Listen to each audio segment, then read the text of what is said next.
Hi true crime fans, this is me, Patti Lee, and you are watching, if you clicked on this, the True Crime Grapevine, where we tell you what has happened all week in true crime.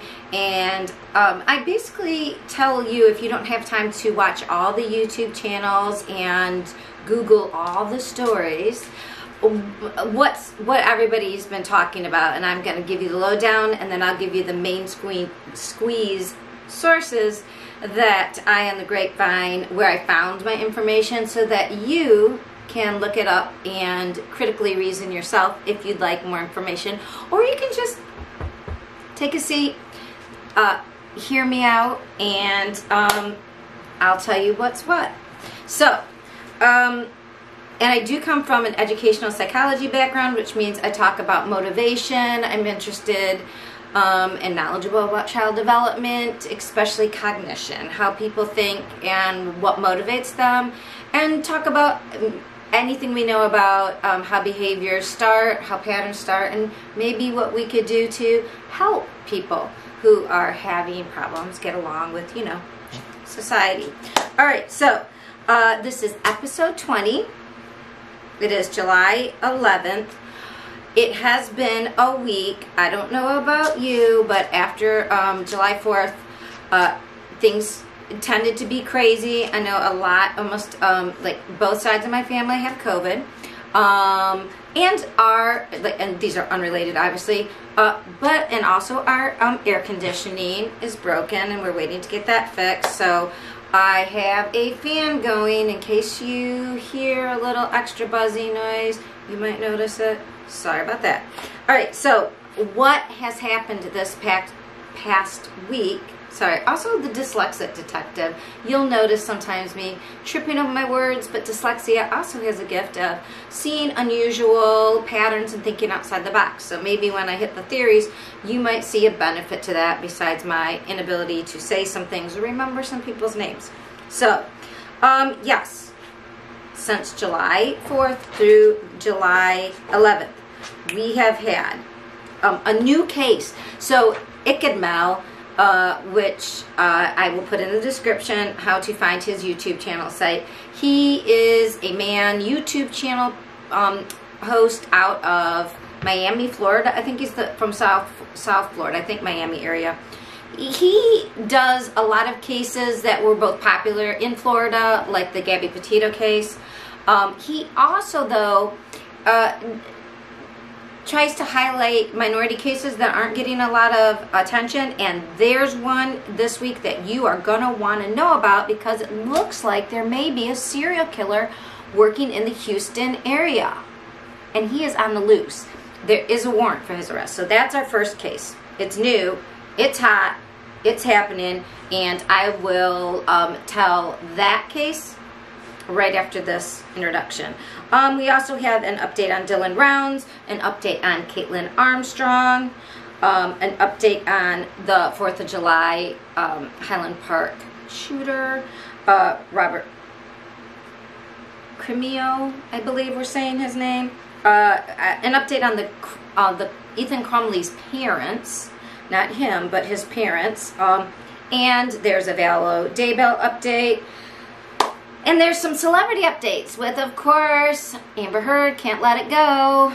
She needs to be listening to Frozen. I would like some Frozen. I would like her to let it go. We'd like some Frost here. And Jen Shaw, if you are a Salt City Housewives watcher, you may have heard that she got into some hot water, and we have what's been happening with her. I did the Murdaugh update.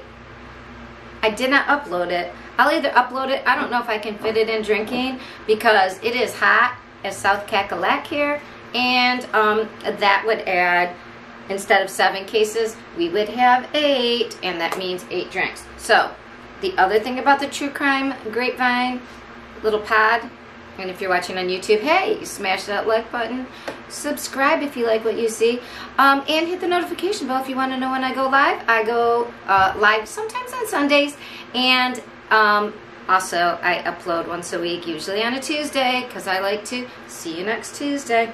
So, case number 1.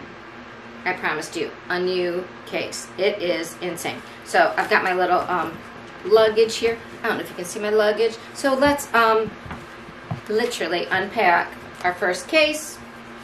It is out of Houston, Texas, as I said. This is from IckEdMel. He is the only person talking about it besides a local station that he included on the show. He did a live, I believe it was Sunday, or I think it was Sunday night, maybe.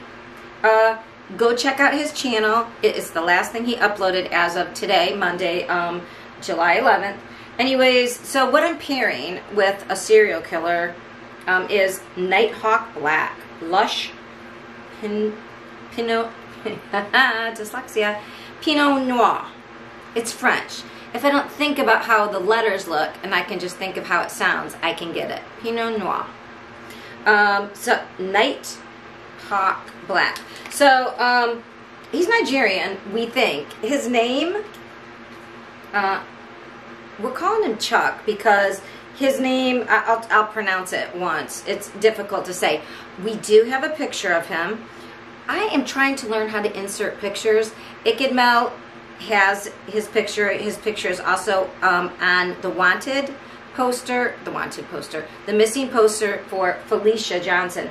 And that's who we have to thank for at least this time. Unfortunately, they think she is unalived, but it was her missing, and her parents' quick action in the face of no action by anybody else in finding her and going and finding, well, you'll hear, finding like evidence and then getting publicity until the police actually showed up.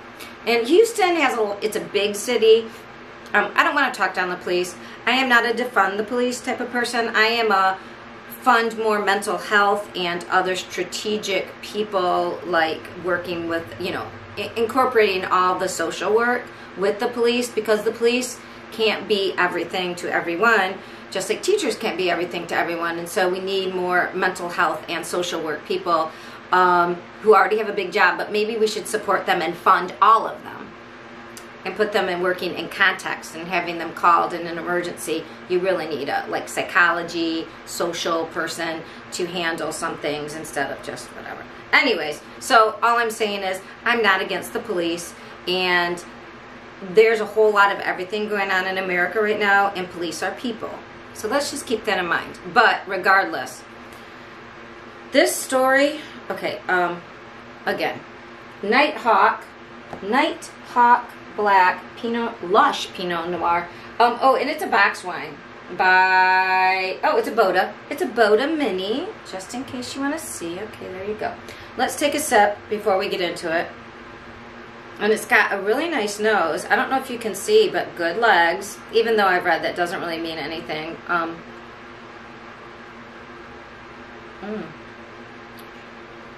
Oh, smooth. It doesn't hit you in the face. It's very drinkable.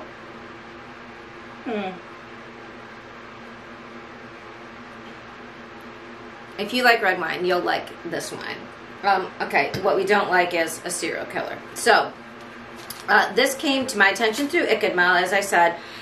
This took place, though, way back in April. So April 15th, actually into the morning of April 16th, Felicia Johnson, she has been visiting Houston from California.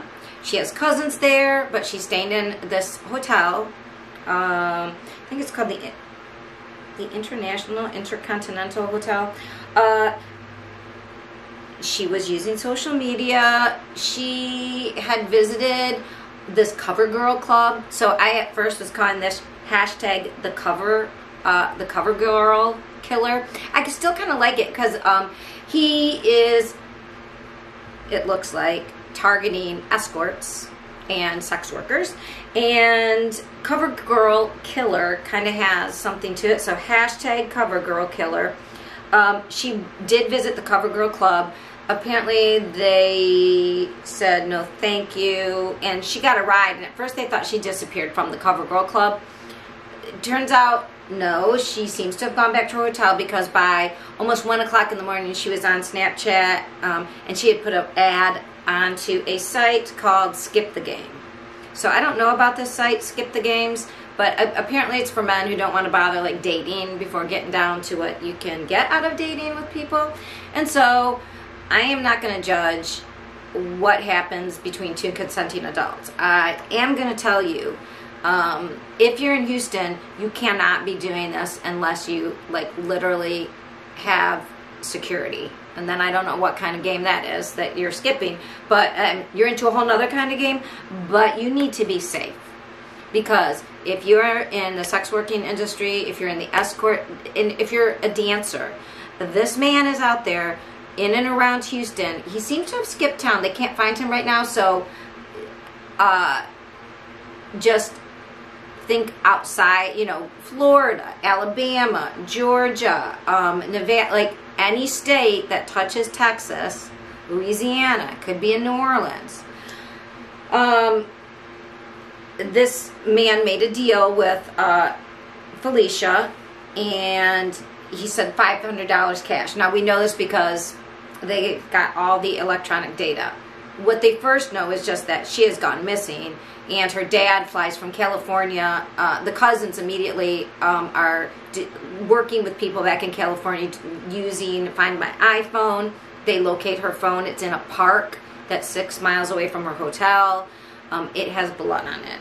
They call 911 to get to the police. This is all on April 16th, the day she's gone missing. By that like afternoon, they found the phone. 911, Houston police must have been busy. Maybe they didn't take it seriously. I don't know how many calls they get. I don't know what else was happening. So for whatever reason, it is reported. So again, they don't show up. And there is a police affidavit warrant out for this guy's arrest for murder, suspected murder of Felicia. And it doesn't mention anything about this 911 call. So I guess it wasn't, that wasn't oops. But you know, oops has happened. And quite frankly, from what we learned later at that point, they could have, actually it would have helped quite a bit. So, all the family knows is they find this phone and it has blood on it. The phone has blood on the sides, it has blood on it, and it has blood in the case. And they like save it for evidence thinking the police are going to want this, and nobody wants it. The dad does get in charge. They're like, well, the dad comes, flies in, and he gets on TV with some advocates in the area in front of the club. Now, they want the surveillance from the club. That's where they think she disappeared from at that time. They are worked up. The club starts to respond because that is very bad, you know. Dancers, sex workers being targeted is not unusual, and who needs that around your establishment? And so there's a little press there, and the police do get involved. And once the police are involved, let me just tell you, they do it, and they do it well. I'm not kidding you. So looking at what we have now from what the police found out after that initial rough start, so they know that she made contact with this man. They know that he sent an Uber, because that was part of the mystery is from the hotel surveillance, they saw that she left her room on the 15th floor. They see her go out to a car. They see her leave. The car is, you know, this fancy Porsche, gray Porsche car, blah, blah, blah, certain type. But it's an Uber car. Through their investigation, they also see like Uber's involved. You know, they have her phone, so they can see everything on her end. They can start connecting it to numbers that they know. The Uber very responsibly now. It used to be hard to get like Apple and Uber and people to give up data. Now they know when there's like life or death involved. They know that this is not like a privacy issue that the police are just in there looking around. No, they know to give it up. So Uber says, you know, these are the addresses. They check out all the cameras around the addresses. Now this is taking a few days, right? So they finally attach it to this guy. So, but this now is going from April 16th it occurs, and they start, they don't get going until May, like late April, May. So there's been like a week or so. So in that time, what we later found out was, so this guy, okay, now let me, okay, let's try to say his name. Chukwibaka Nobodo. And I guess I could have listened a little bit closer when the police said it.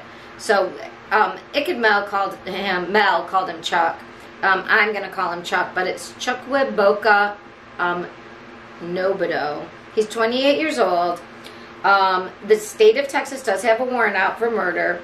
So they found out that, like, so between about 3, he sent a Uber for her. She got in around 3 o'clock in the morning, sent it to one address. The address was his old address, which they looked through. He was associated with it up until March 31st. So this is April. So he sends her there. He drove there first, met her there, got into his car there. So this is all surveillance cameras and stuff that see both the car, they can see the apartment building. So there's surveillance everywhere, people, just in case you think you're trying to be clever by sending somebody to one address and then picking them up.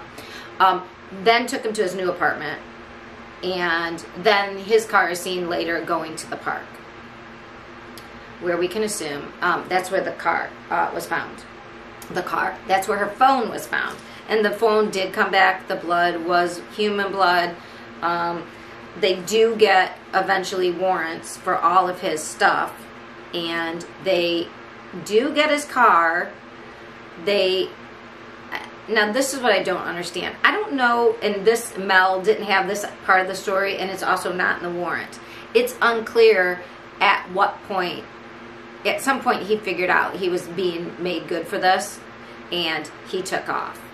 So somewhere between this all happening and them putting out this warrant for murder, he was pulled over by some cops.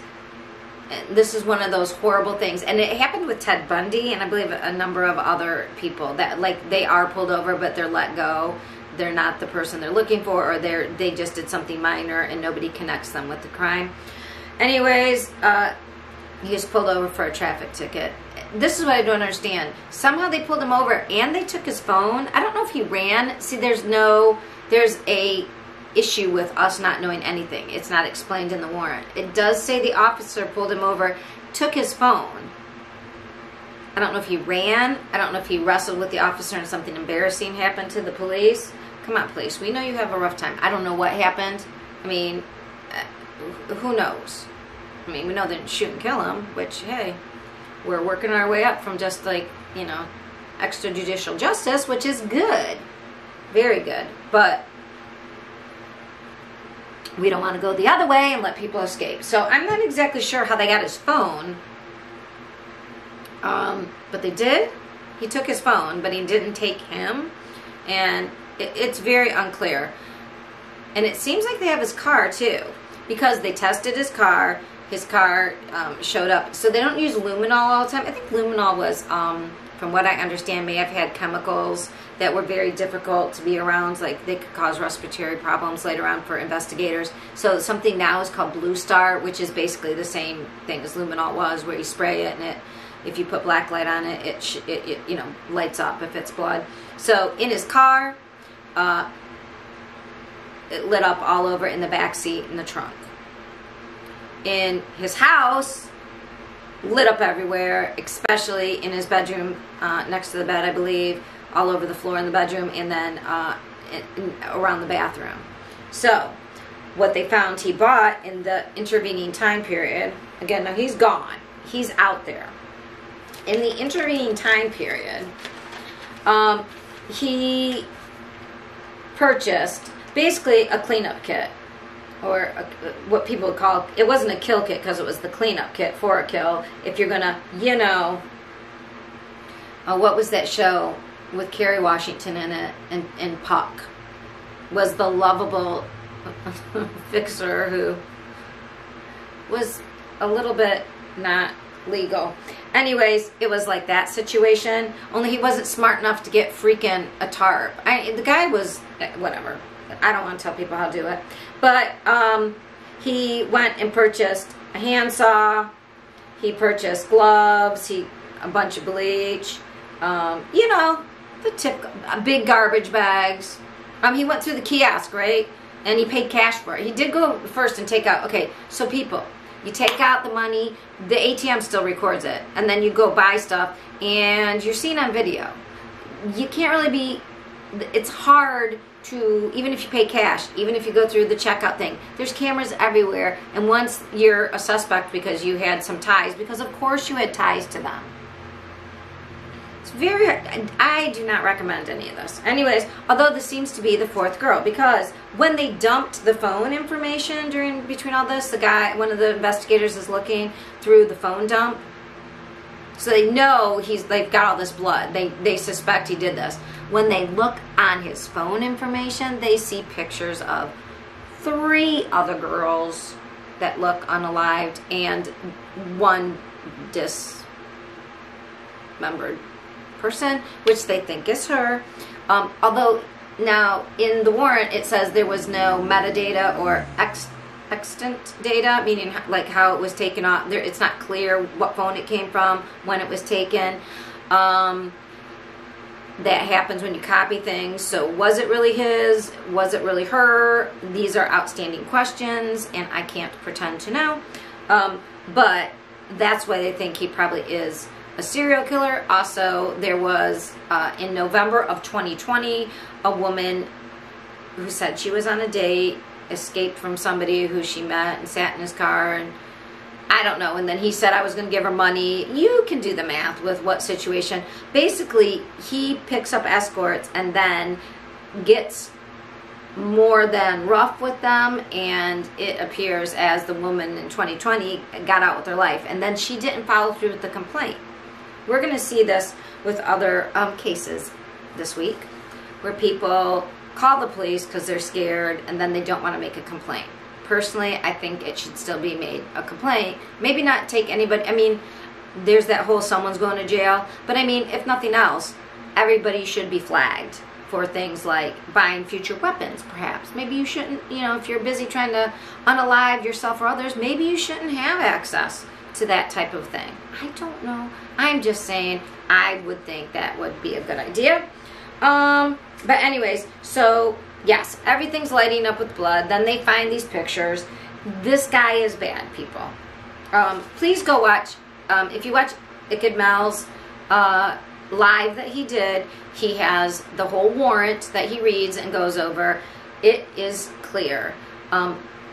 Felicia's dad and cousins and family who worked made everybody aware. But now we have a guy out. So, as I was saying, if you go to Twitter and follow or just look at what we tweeted, and I also tweeted under my personal account, which is Trish Lee, and you'll recognize me.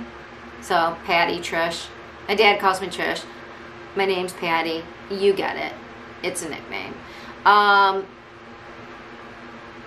I tweeted under my personal account, be on the lookout for this guy. And I also tweeted under the True Crime Grapevine and showed his picture there. He is a very large African-American, excuse me, he's not African-American because I believe he's just African. I don't know his whole story because they did not give his background. They said he could be Nigerian. Let's hope he didn't go to Nigeria. I did not Google that shit. Hashtag Google that shit to see if it's one of our extradited countries, but I will. So that is our first case. It was a doozy. We need a drink with it because, serial killer, we don't need more of those. Houstonites. Watch out. Louisianaites. Alabama friends. Anybody around the South or anybody who knows. I'm going to try it again. Chuckwanabuk. Boto. It's spelled capital CHUCWEBUKA, buka, Chukwabuka, Chukwabuka. If you meet a Chukwabuka who looks to be like over 6 feet tall, huge guy, check out, if you Google any missing poster for Felicia Johnson, Johnson spelled with JOHNSON,